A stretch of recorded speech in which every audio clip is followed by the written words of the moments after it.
नहीं याद है, लगभग लगभग सिर्फ शेरशाह सूरी का नाम याद रहता है। कारण क्या है? इसके पीछे वही कारण है कि वो दमदार थे, उन्होंने शासन चलाया उस लेवल पे। बात समझ में आ रही है? मतलब शासक तो होते ही हैं बाद में, लेकिन वो मजबूत नहीं होते, उनको पता नहीं होता, एडमिनिस्ट्रेटिव क्वालिटी नहीं होती है, लीडरशिप क्वालिटी नहीं होती है, अच्छे से नहीं शासन कर पाते हैं। फिर उनके मंत्रिमंडल चलाते हैं पूरे शासन को। अब आप देखेंगे इंडिया में भी बहुत सारे ऐसे प्रधानमंत्री हुए जो प्रधानमंत्री से ज्यादा मजबूत उनके मंत्री होते। Getting the point, right? हर जगह, झारखंड में भी ऐसे बहुत सारे मुख्यमंत्री हुए जो मुख्यमंत्री से ज्यादा मंत्रियों की चलती है, या मंत्रियों से ज्यादा कहूं तो ऑफिसर्स की चलती है, सेक्रेटरीज की चलती है। बात समझ में आ रही है? कभी कभी तो ये तरीका है, मीन्स क्वालिटी बहुत मैटर करता है। तो आपको दिखेगा कि पाल डायनेस्टी में हम लोग इसलिए इनका बात कर रहे हैं क्योंकि that is in this region, that was in Jharkhand. तो जब इतने बड़े लेवल पे सोचिए, अगर इतने बड़े लेवल पे पाल, गुर्जर प्रतिहार और राष्ट्रकूट में चल रहा है, युद्ध चल रहा है, लूटपाट चल रहा है, मारपीट चल रही है, तो इस रीजन का पॉलिटिक्स पे तो इम्पैक्ट पड़ेगा ही पड़ेगा ना, राइट? इसीलिए हम लोग कहते हैं कि जो पाल डायनेस्टी का बहुत बड़ा, मतलब इन सब का तीनों के जो बीच में जो राइवलरी थी, उनका बहुत ग्रेट इंपैक्ट रहा है छोटानागपुर की पॉलिटिक्स में। ठीक है, बात समझ में आ गई यहां तक? कोई दिक्कत?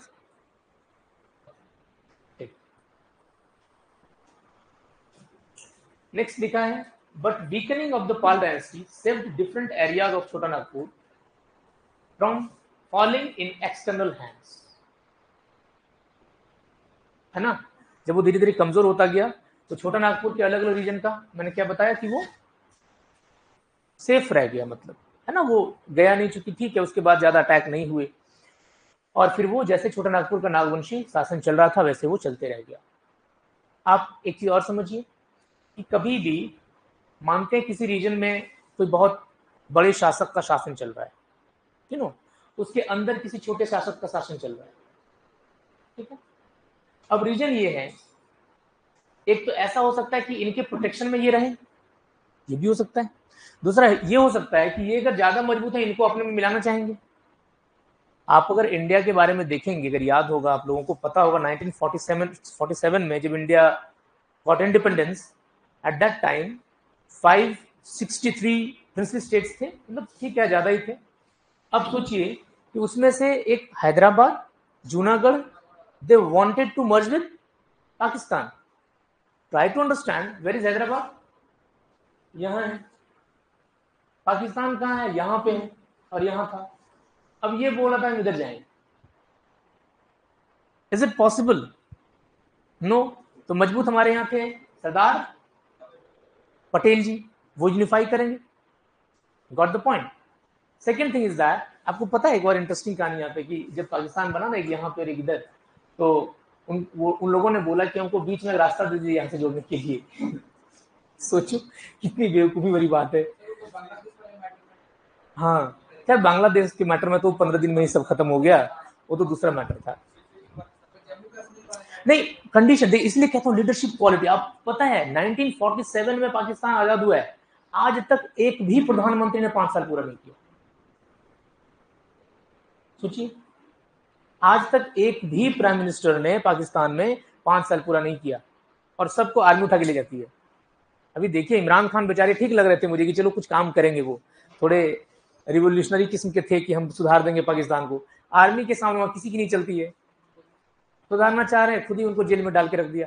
अभी उनको सुप्रीम कोर्ट ने वहां का दिया था, बेल दिया था कि आप निकल सकते, तो फिर किसी केस में लगा के फिर डाल दिया उनको, निकलने नहीं दे रहा है उनको। सबका, वो सिर्फ वहां पे आर्मी की चलती है और किसी की नहीं। वहां पे पाकिस्तान एक गरीब मुल्क है, लेकिन उसकी आर्मी बहुत रिच है, इतना जानिएगा। वहां की जो जनता है बहुत गरीब है, स्थिति अच्छी नहीं है, लेकिन वहां की जो आर्मी है वो बहुत रिच है। आप वहां के जो भी आर्मी कर्नल, ऐसे जो बड़े बड़े पोस्ट में जो होंगे ना, सबको देखेंगे, सबका घर कहीं किसी का लंदन में है, सबका लेवल लंदन में घर मिलेगा आपको, सबका मिलेगा। वो लोग बहुत पैसा, मतलब लूट क्या कर, पैसा खर्च नहीं कर रहे जनता पे, सब अपने मस्ती में है। तो आर्मी में वहां जाता है सब, तो बहुत ये रहता है वहां का। सॉरी नहीं समझ में आया।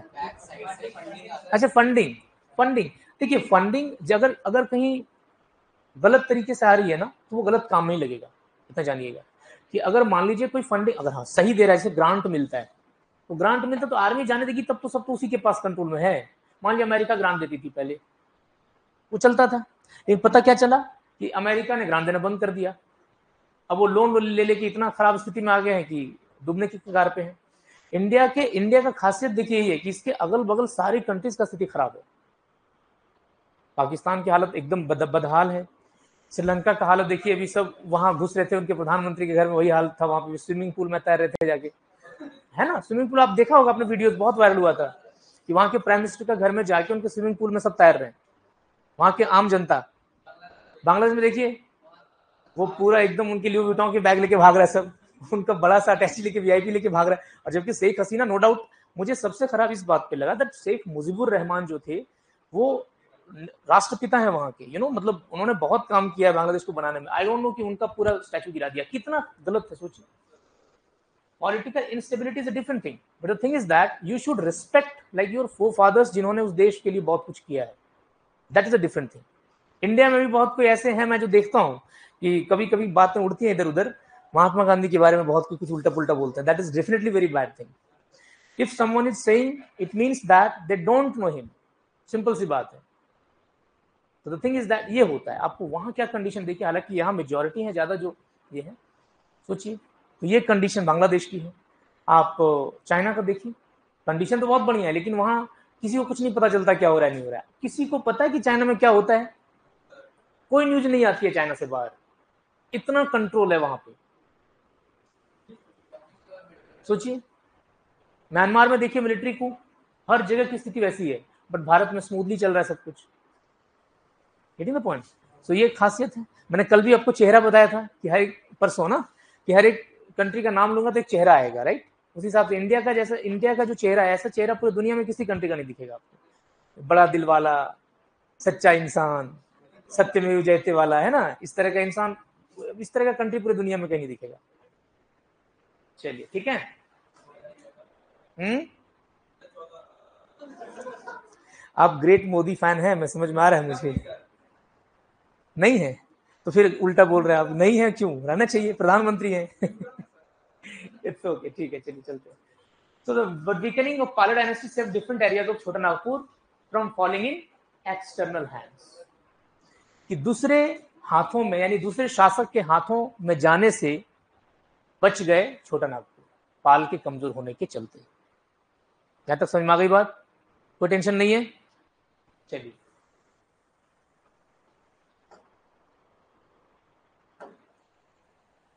ये तो हमने देखा, बट फिर भी थोड़ा सा देख लीजिए, 2-3 फैक्ट्स हैं, ठीक ठाक फैक्ट हैं, इनके बारे में जानना है। 22 है, गजघंट राय इनका नाम था, नागवंशी किंगडम के। इन्होंने बहुत ही फेमस महामाया टेम्पल कहाँ बनवाया? अप्पा मुनि विलेज इन गुमला। और ये 9th सेंचुरी में रूल कर रहे थे, है ना, तो लगभग उसी दौरान बना होगा। ठीक है, सोचिए 60-62 हैं और ये 22वें हैं, तो बहुत पहले की बात है। के बाद he handed over the caring of the temple to his guru Harinath, जो कि एक मराठी ब्राह्मण थे। मतलब क्या है, सोचिए कि कनेक्शन कहां तक रहता था उस समय भी। सोचिए कि अगर मराठी ब्राह्मण महाराष्ट्र से आके यहाँ है, उनके गुरु थे वो, इसका मतलब क्या है, कनेक्शन तो रहा होगा उधर भी, राइट? सो महामाया टेम्पल का जो केयरिंग था, that was given to Guru Harinath, sorry, who was a Marathi Brahmin. Got the point? Any problem till now? No. ठीक है। फर्स्ट रूलर फनी मुकुट राय, लास्ट रूलर लाल चिंतामणि शरणनाथ सहदेव। इसका मतलब एकदम कंप्लीट। बाकी ऐसे आपको दिखेगा ब्रिटिश के दौरान फिर अलग अलग कंडीशन बहुत सारे बदलते गए। जहां तक समझ में आया नागवंशी के बारे में, एक्सटेंशन कहां तक है, नहीं है, क्या है, कैसे हो रहा है? मुंह उतरा हुआ क्यों लग रहा है किसी का? समझ में आ रहा है? हाँ बोलिए। इसीलिए मैंने लिखा प्रोबेबली।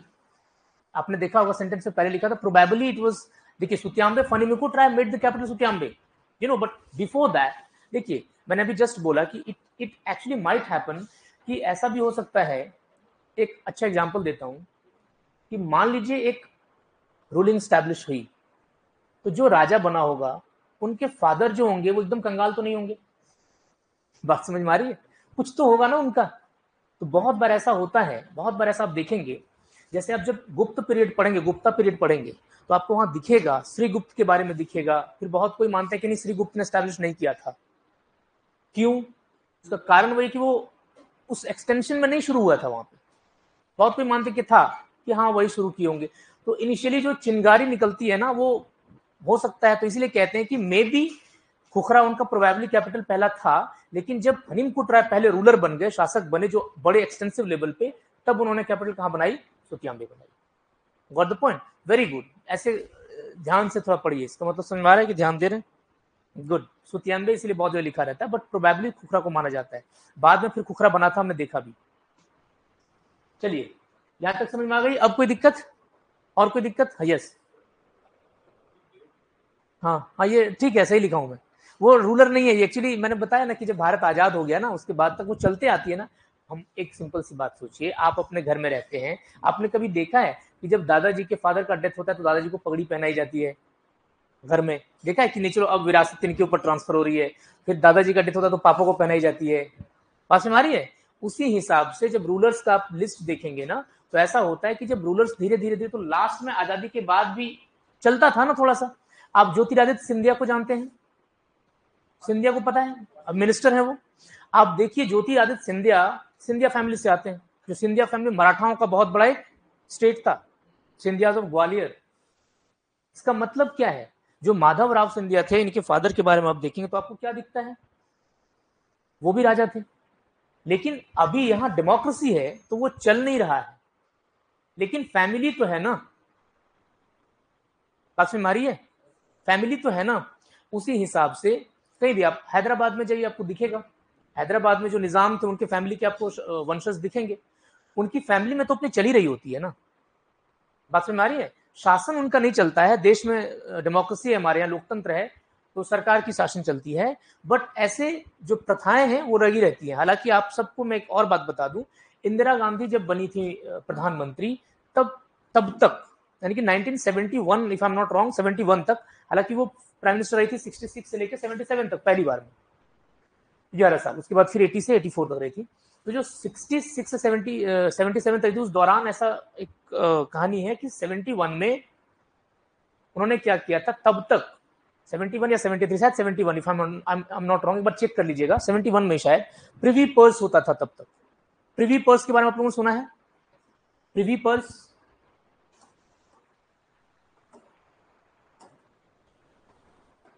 प्रिवी पर्स नहीं सुना है कभी? पॉलिटी नहीं पढ़ा? पॉलिटी जो ने पढ़ा उन्होंने सुना है कभी नहीं? प्रिवी पर्स के बारे में सुना है? नहीं। हाँ, ये जो राजा पहले होते थे ना पुराने जमाने के, सरकार उनको पैसा देती थी, पेंशन जैसा। बात समझ आ रही है? उनको पैसा मिलता था सरकार की तरफ से। तो जब इंदिरा गांधी प्राइम मिनिस्टर बनी ना, तो उन्होंने इसको खत्म कर दिया, वो नहीं देंगे किसी को पैसा। हमारे यहाँ लोकतंत्र है, जनता का पैसा मैं राजा को क्यों दूं? और उस समय बहुत सारे राजा थे जो उनसे दुखी हो गए थे, इंदिरा गांधी से। बात समझ आ रही है मैं जो कह रहा हूं? तो इसका मतलब क्या है कि 1971 की बात मैं बता रहा हूं, आजादी की इतने सालों बाद दी जाती थी। मतलब जो रिकॉग्नाइज्ड रूलर होते थे किसी किसी रीजन के, उनको प्रिवी पर्स दिया जाता था। हालांकि ये भी बात बताऊं, नॉट सारे राजा गुस्सा हो गए थे। There are so many rulers जिन्होंने इसको सपोर्ट भी किया कि सही है, ये होना चाहिए। जैसे हम सबको पता, ऐसे होता है, आपको दिखेगा कि ऐसी चीजें होती है। जो अच्छाई के लिए होता है बहुत कोई सपोर्ट करते हैं उसमें, जो सही सोच के नहीं होते वो सपोर्ट नहीं करते। Got the point? तो दिस इज द थिंग जो हमें दिखता है। तो ये बातें थी कि प्रिवी पर्स मिलता था, तो उनको खत्म किया गया 1971 के दौरान, शायद एक बार चेक करिए, वही होगा शायद जहां तक मुझे लग रहा है। तो 71 में इसको खत्म किया गया था प्रिवी पर्स को इंदिरा गांधी के द्वारा। इसका मतलब तब तक मिलता था पैसा, मतलब तब तक राजा लोग के बारे में चल रहा था वो सारी चीजें। Getting the point what I am saying. What does it mean? It means that राजा का परिवार नहीं खत्म हो गया ना, कि अगर राजा शासन खत्म हुआ तो उसका पूरा परिवार धरती में चला गया, ऐसा तो नहीं होता है। जैसे रामायण में देखते हैं ना कि बाद में सब गंगा में चले, पता नहीं कहाँ कहाँ जाते हैं, जो भी है। That is not the reality actually. वो जब राजा थे तो राजा क्या करते हैं, उनकी परिवार रहती है, उनकी जो लीनियज है, उनकी जो परंपरा है, उनकी जो वंशज है, वो उन सब चीजों को फॉलो करते हैं, प्रथा को फॉलो करते हैं। आज भी आप देखेंगे रातू पैलेस में उनकी जो फैमिली में जो भी है वो आते होंगे, वहां पूजा करते होंगे, पूजा में बैठते होंगे। Getting the point? वो उन्हीं के तो परिवार के हैं। बट ये जो हमने लिखा है, ये इस दौरान यहाँ पे ना विधायक थे, वो शायद हटिया विधानसभा से विधायक थे, आई एम नॉट रॉन्ग, एक बार चेक करिएगा, शायद हटिया विधानसभा से ये विधायक थे, ये लाल चिंतामणि शरणनाथ शाहदेव। ठीक है, दिखेगा? हाँ हाँ, यही मैं बता रहा हूं, यही थे। मतलब इतना दिन तक चला, सोचिए। आपको बात समझ में आई नहीं मैंने जो बताया? अच्छा, वो जो बता रहे कब खत्म हुआ सो, अच्छा वो मुझे आइडिया नहीं है, और उसके बारे में कहीं पूछता भी नहीं है। वो सब अभी 2011 में कौन हुए उनको नहीं पता, उसके बारे में नहीं पता। होंगे, यही होंगे, हो सकता है डेथ किए होंगे। लास्ट वर्ड यही इन्हीं को लिखा जाता है। मैं एक बात बता दूं, अगर लिखा कहीं रहेगा कि last word of Nagvanshi kingdom, तो इनके बारे में लिखा रहा होगा। ऐसा आपको हर जगह मिलेगा, यही लास्ट वर्ड लिखा रहता है। ठीक है, हालांकि ये बहुत बात की बात है, तो इनके बारे में, चूंकि वो एक्सटेंसिव रूलिंग नहीं था, आजाद हो चुका था, ब्रिटिश इसके पहले पूरा रूल करके चले गए, तो ऐसा नहीं है कि इनकी शासन पूरी एक्सटेंसिव ऐसी थी। But the thing is that मानते हैं टिटुलर टाइप का कि हाँ ये परंपरा में थी। That is the main thing. या तो पहले तो जाके देख लीजिएगा, फिर I am not endorsing, but फिर भी जाना चाहिए, देखना चाहिए, हमारी यहाँ अच्छी बातें हैं ये सब चीजें। यहां तक समझ में आई नागवंशी किंगडम के बारे में? कोई दिक्कत नहीं है, सारी चीजें क्लियर है लगभग। और नागवंशी शासन व्यवस्था पढ़ेंगे and then it will be clear. उसमें कुछ खास नहीं है, बस गवर्नेंस सिस्टम के बारे में, there are some different types of lands, जिनको दिया जाता था, क्या होता था, ऐसे हैं। बाकी यही जो हम लोग फिल्मों में देखते हैं, कहानियों में सुनते हैं कि जो राजा हुआ करते थे, उनका दरबार लगता था, है ना, वो सारी चीजें ही होती थी, वही होती थी, नो डाउट। ठीक है, और वो कैपिटल में होता था, रातू पैलेस में भी होता होगा। ठीक है, हालांकि रातू पैलेस में उतना नहीं हो पाता होगा, क्यों? रातू पैलेस बना कब है? 1901 में बना है, तब तो ब्रिटिशर्स यहाँ पे पूरे तबाही मचाए हुए थे। Getting the point? तो उस समय तो उनकी शासन वैसे भी नहीं चल रही थी, सब हाथ जोड़ के रहते थे ब्रिटिशर्स के सामने, बहुत बार ऐसा होता था। अब उसके पहले अगर मैं हम बताऊं तो उसके पहले देखेंगे तो बहुत पुराने वाले में चलता होगा, जैसे हमने दुर्जन साल के बारे में पढ़ा, लेकिन दुर्जन साल के समय में जहांगीर थे, वहां भी थोड़ी कमजोरी होगी, बट फिर भी वो ठीक थे अपने क्षेत्र में। इस हिसाब से चलते रहता है, यहाँ तो कोई इशू नहीं है। अब चलते हैं, दिस इज रक्षल्स। कहाँ रूल कर रहे थे? पलामू। अब मैं एक चीज पहले बता दूं, फिर आगे बढ़ेंगे, कि इन सब के बहुत सारे शासक के बारे में मतलब पता ही नहीं चलता, उतना डिटेल इंफॉर्मेशन ही नहीं है हमारे पास ना। अब खुद सोचिए, मैं एक सिंपल सी बात बताऊं, चलिए रातू के बारे में हमें पता है, आपको क्या लगता है कि पूरे झारखंड में सिर्फ यही 2-4 शासक होंगे? हम कोई बता सकता है कि खरगडिहा शासक का कौन राजा था? बहुत मुश्किल है, लगभग नहीं इंफॉर्मेशन हमारे पास अवेलेबल है। Get the point? Got the point? आगे अब जैसे मान लीजिए आप किसी गांव में रहते होंगे, आप गांव में आपने गढ़ के बारे में सुना होगा, राजागढ़, सुनते हैं ना? आप कोई ऐसे गांव से बिलोंग करते हैं जो गढ़ के बारे में सुना है किसी ने? बताइए, कोई भी गढ़ आपके अगल बगल राजा का होता था, गढ़ होता था, राजागढ़ नहीं सुना है कभी? सुना है ना राजागढ़ के बारे में? तो उसी हिसाब से उनके शासक के बारे में क्या बता सकते हैं? कुछ नहीं।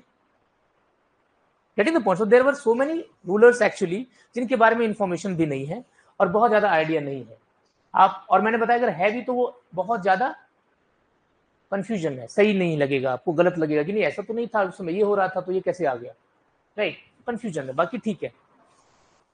एग्जामिनेशन पर्सपेक्टिव से पढ़ेंगे तो इतना ही पढ़िए, ज्यादा दिमाग लगाने की जरूरत है नहीं। ठीक है, आगे देखते हैं। अच्छा, आपने नोट डाउन किया है जो जो बता रहा था मैं सब कुछ, वो सब चीजें मैंने उसमें डिक्टेट करके लिखवाना नहीं है सेंटेंस? ठीक है, अब चलता है रक्सल्स के बारे में। पलामू रीजन में थे ये। पहले इसके बारे में थोड़ा बता दूं कि रक्सल्स जो थे, ऐसा माना जाता है कि वो मध्य प्रदेश में जो राजपूतों की शासन चल रही थी, उन्हीं के, कह सकते हैं, माना जाता है कि उन्हीं के खानदान से, उन्हीं की लिनेज से वो आए थे, ऐसा माना जाता है। मतलब आप जब पलामू रीजन देखेंगे,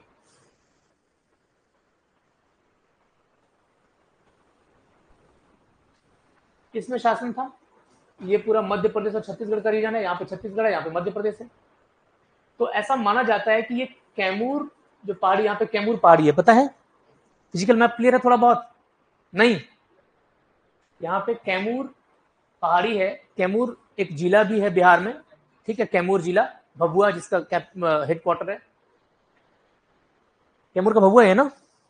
ठीक है, भभुआ है। तो यहाँ पे कैमूर की पहाड़ी है। आपको दिखेगा इधर छोटा नागपुर का शासन चल रहा है। तो बहुत ऐसा है कि राजपूत जो इस रीजन में रूल कर रहे थे, मध्य प्रदेश वाले रीजन में, तो ऐसा मानते हैं कि रक्षेलों की शासन जो थी ना, वो पूरा इस रीजन में थी लगभग।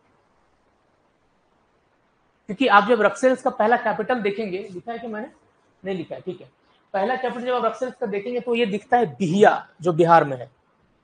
लेकिन उसकी जरूरत नहीं है, आप बिल्कुल मत याद रखिए, बट मैं ऐसे बता दे रहा हूँ, बिहिया जगह है बिहार में। भोजपुर में होगा, ठीक है। तो ऐसा माना जाता है कि वहां उनकी पहली कैपिटल थी। बट झारखंड में जब देखते हैं तो 2-3 जगह में कैपिटल दिखता है। वन चैनपुर कहाँ है?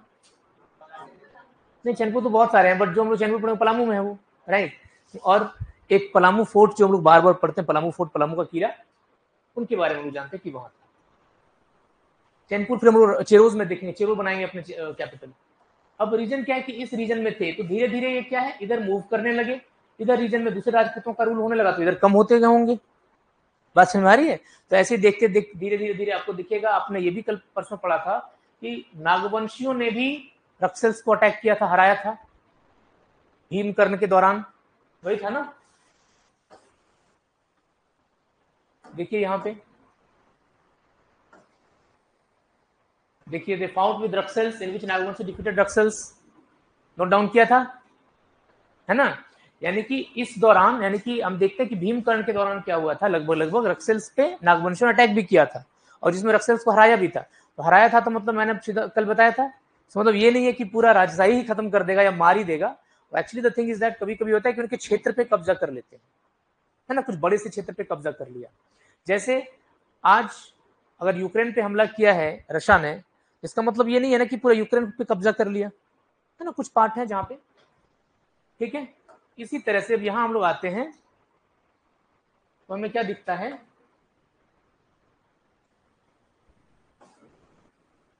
कि उसके बाद ही बात बता रहा हूं मैं, mainly south eastern adjoining area of जो पलामू है, वहां पे उनकी शासन चलती थी। साउथ ईस्टर्न, पलामू का साउथ, और ईस्टर्न मतलब पलामू से आप जब देखेंगे, यहाँ पे है गढ़वा, यहाँ पे है पलामू, यहाँ लातेहार, यहाँ कौन सा जिला है?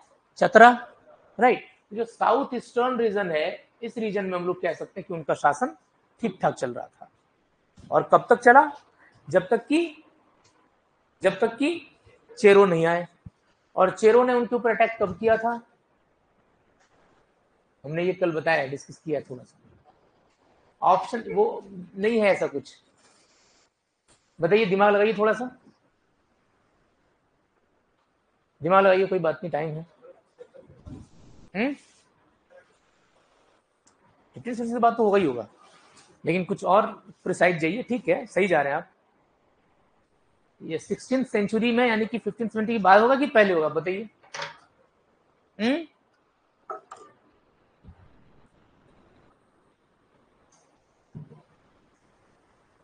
भूल जा रहे हैं बहुत कुछ। चेरो ने रक्सेल्स पे अटैक किया था, हमने डिस्कस किया था, दैट इज शेरशाह सूरी के दौरान। भूल रहे हैं? याद आ रहा है? स्लाइड देखिएगा, उसमें शेरशाह सूरी के दौरान आपको दिखेगा, हमने लिखा भी है, मतलब मुगल के शासनकाल में आपको दिखेगा दैट चेरो ने, मतलब एग्जैक्टली शेरशाह सूरी होंगे मैं ये नहीं कह सकता, क्योंकि एग्जैक्टली मैंने बताया बहुत डिसएम्बिग्यूटी है, but the thing is that during वही है, मतलब वही उसी दौरान अगर आप देखेंगे तो आपको दिखेगा। नहीं, वो तो मराठा दूसरी बात है। उसी दौरान मुगल के शासनकाल में जब सूर्यवंश का चल रहा था, लगभग उसी दौरान आपको दिखेगा दैट ये हुआ था। चलिए, यानी कि 16th सेंचुरी में आगे देखते हैं। So they ruled till the Cheros dethroned them, जब तक उनको डिथ्रोन नहीं किया गया चेलो के द्वारा, डिसलॉज नहीं किया गया, तब तक उनकी शासन चली पलामू रीजन में। What the point? रक्सल्स की चल रही है।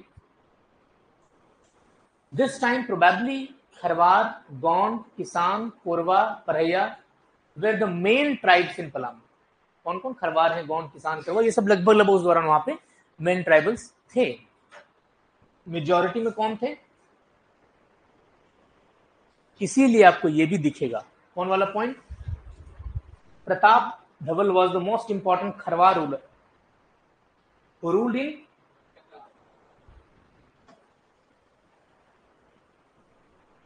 ठीक है। कि इसका मतलब क्या है, जो मैंने अभी जस्ट आपको बताया कि शासन तो बड़े की चल रही है, लेकिन बीच में भी कोई कोई छोटे छोटे शासन अपना चलाते रहते हैं। और हमें पता है कि इस दौरान पलामू क्षेत्र में खरवार डोमिनेट कर रहे हैं, इसका मतलब वो अपनी शासन चलाएंगे ना। तो इसीलिए जपला क्षेत्र में, जपला सबको पता है, सीमेंट फैक्ट्री जपला पड़े होंगे पलामू, तो जपला वाले रीजन में हमें दिखता है कि प्रताप धवल का शासन चल रहा था, जो बहुत इंपॉर्टेंट रूलर थे, खरवार रूलर थे, राइट। और लेकिन बाकी पार्ट में हमें दिखता है कि रक्सल्स डोमिनेट कर रहे थे पलामू के अदर पार्ट्स में। What the point? What the point? कोई दिक्कत नहीं है? चलिए, इसके बारे में और कुछ खास जानने की है नहीं, सिर्फ इतना जान लीजिएगा कि 16वीं सेंचुरी में चेरोज ने इनको हटाया। ये क्वेश्चन बहुत बार मैंने देखा है बहुत जगह कि हु डिथ्रोन्ड रक्सल्स इन पलामू? वो चेरो, बस इतना याद रखना, चेरोज ने हटाया था, ठीक है। इसमें भी मॉडर्न पीरियड तक इनके तो खैर और इंफॉर्मेशन नहीं है। समझना यह है कि in Palamu region Chero dethroned Raksels during Mughal period and capitals were Chainpur, Palamu and Palamu fort Latehar, जो कि कैप्चर किया था कहां से? रक्सल्स से। रक्सल्स का कहां था? पलामू में था। पलामू फोर्ट जो है किला है, पलामू किला रक्सल्स नहीं बनाया था, याद रखिएगा। ये चेरो बस उस पर कब्जा किए थे बाद में जाके, चेरो ने नहीं बनाया था, मेदिनी राय ने फिर बाद में अपना बनाया था, वो अलग चीज है। बहुत सारे किला है पलामू में। एक ना हम लोग हाँ हम लोग लिस्ट बनाएंगे, मेरे पास अवेलेबल है कभी, अभी तो चलिए सब पढ़ लेते हैं। पूरा किला का, झारखंड में कितना किला है टोटल, डिस्ट्रिक्ट वाइज उसका ये करके रखा है, मिल जाएगा आपको, ठीक है। तो चैनपुर पलामू में है, और पलामू फोर्ट देखिए कहाँ है? लातेहार डिस्ट्रिक्ट में है। और बेतला नेशनल पार्क मैंने बताया था लातेहार में है। बहुत कोई पलामू कंफ्यूज होकर पलामू करते हैं, बट दैट इज इन लातेहार। हालांकि लातेहार भी पलामू से ही कटा है। कब बना जिला लातेहार?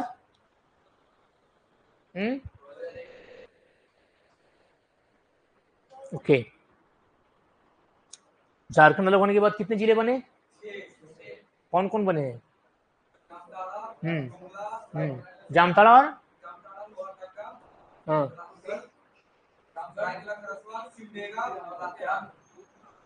कितना डिस्ट्रिक्ट बोल दिए, ज्यादा बोल दिए 6 से क्या? रामगढ़ खूंटी सबसे लास्ट में बना है 2007 में, सबसे लास्ट में रामगढ़ और खूंटी बना है।